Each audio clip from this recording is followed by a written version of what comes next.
Namaste dear learners. I would like to welcome you to our series of video lessons and today we are going to discuss a poem called 3 Years She Grew in Sun and Shower, written by William Wordsworth, and the present poem is prescribed for BA 3rd semester optional English BA. In our previous video lesson, in our 14th video session, we have discussed about the introductory note of the poet as well the introductory note to the poem, and today we will discuss the poem in detail. I would like to read the poem and go on analyzing the poem line by line. 3 years she grew in sun and shower, then nature said, a lovelier flower on earth was never shown. This child I to myself will take, she shall be mine, and I will make a lady of my own. The poet is talking about a beautiful little girl called Lucy, and she was about 3 years old, and she grew in sun and shower. This means the child has grown for 3 years amidst the nature, and after 3 years the nature says, this little girl is a lovelier flower than what can I produce, and this little girl is beautiful than all the flowers on the earth, and she is most delicate, sensitive, beautiful, and charming girl, charming flower than all the flowers shown on the earth. Then all the earth can produce the beautiful flowers, and nature becomes little possessive about the little girl, and the nature says, this child I to myself will take, I want to take this little child to me, and she shall be mine, and I will make a lady of my own. In the first stanza, we can see that the little girl called Lucy is a beautiful flower, and the nature falls in love with the charm of this little girl, and the nature declares that it will take her to nature itself, and the nature wants to make Lucy a lady of its own. And in next stanza, the nature says, myself will to my darling be both law and impulse, and with me the girl in rock and plain, in earth and heaven, in glade and bower, shall peel an overseeing power to kindle or restrain. Here we can see the contrasting words, the antithetical words the poet has used, and the nature goes on saying, in the present poem, the nature itself speaks about the beautiful girl called Lucy, and the nature says, this girl is darling to me, and I will be both law and impulse to her life. As well, the girl will play with me in rock and plain. The girl will come with me to play in rock and plain, and she will stay with me even when she is on earth and even when she comes to the heaven. The little girl will play with me in glade and bower, and this little girl will be able to see the power of nature to kindle the human imagination or to restrain the human imagination. The nature says, I will play with the little girl and I will make her my own property, and we together will wander through the beautiful things in the nature as well. I will be the law to her life as well, impulse to her life. And in this stanza, we can see how the nature, how the poets make the nature to be destructive as well protective.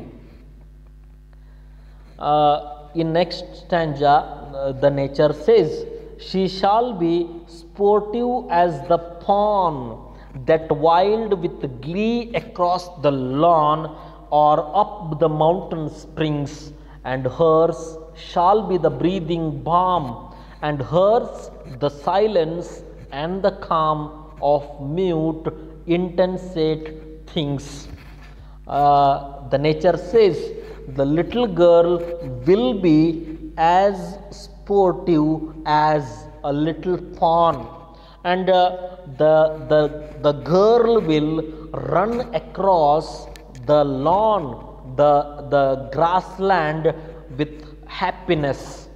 In me, she will run across the grassland with happiness, and she will climb the mountains, and she will jump into the mountain springs happily.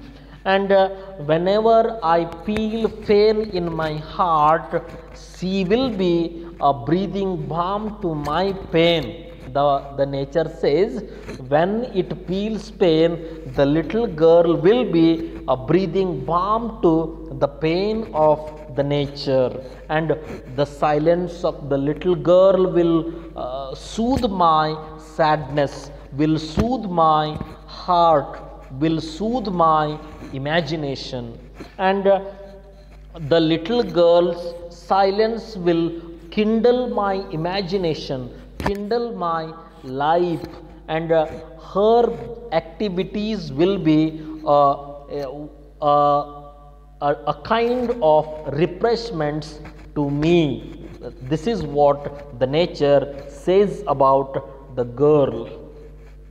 In the next stanza, the floating clouds their state shall lend to her, for her the willow bend, nor shall she fail to see, even in the motions of the storm, a beauty that shall mould her form by silent sympathy.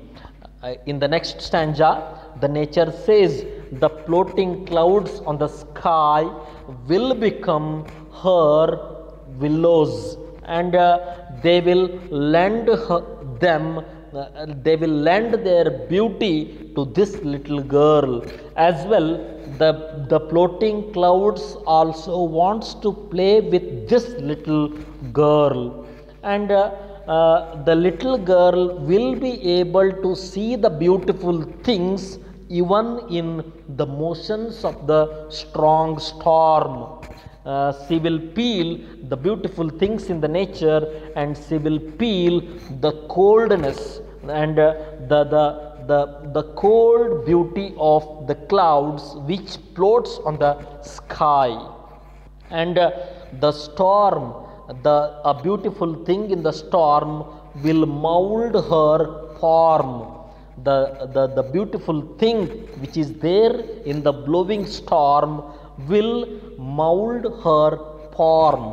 And how it will mold? It will mold her in silent and sympathy.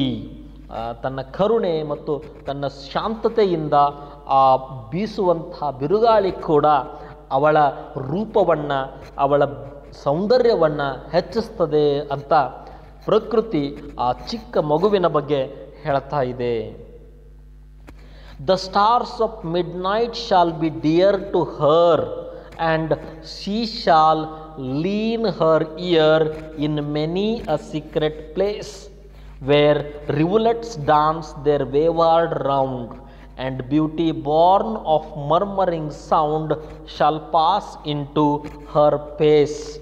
Who will be her friends? Who will be the friends of that little girl called Lucy? The stars, the midnight stars will be dear friends to this little girl, and she will be able to hear the secrets of the nature.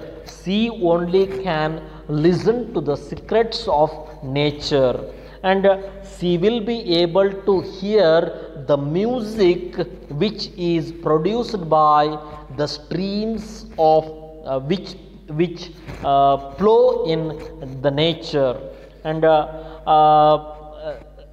the murmuring of the rivulets will be a feather on her crown, and all the beauty which is there in the stars, in the rivers, in the streams will pass into her face, and she will be a beautiful girl with all these things. This is what the nature says about the little girl.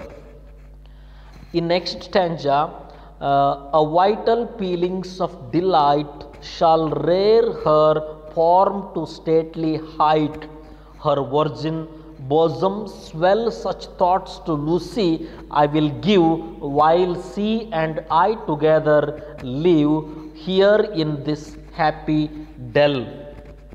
There are some feelings of delight in the nature which will grow up her, and she will get the beautiful or her beauty from very delightful things in the nature. She is a virgin girl because she is just 3 years old, and her virgin bosoms will swell. ಅವಳ ಏನು ಪವಿತ್ರತೆ ಮತ್ತಷ್ಟು ಹೆಚ್ಚಾಗ್ತಾ ಹೋಗ್ತದೆ ಅಂತ ಕವಿ ಹೇಳ್ತಾನೆ. And such thoughts, the thoughts which I have discussed above will be given to Lucy by me. I will give all these things. I will give stars of the midnight, the rivulets, the beautiful storm, the beautiful wind, the beautiful breeze, and the beautiful things in the nature will be given to Lucy. And while she and I together live here in this happy dell, the nature says, I and Lucy will stay in this beautiful heaven, and we will continue our happy life. And by this we can understand that the little girl is no longer alive. She is sucked by the nature, and because nature was in love with this little girl, and the nature makes her one with it. And this is how the poem runs. Thus nature spake, the work was done. This is how the nature speaks about a little beautiful girl called Lucy, and the work is done. Lucy is dead. She is no longer alive. How soon my Lucy's race was run. Her race is complete in a very short span of time. She did not live for a long time. She died and left to me this heath, this calm and quiet scene.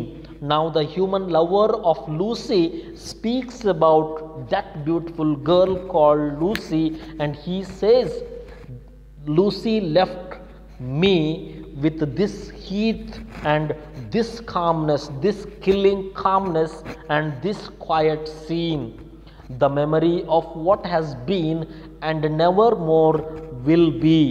And I will be living in the memories of my Lucy, my beautiful beloved, till I breathe last. And I will never be able to see her again in my life, because a cunning thing called nature fell in love with this beautiful girl and took her away from me.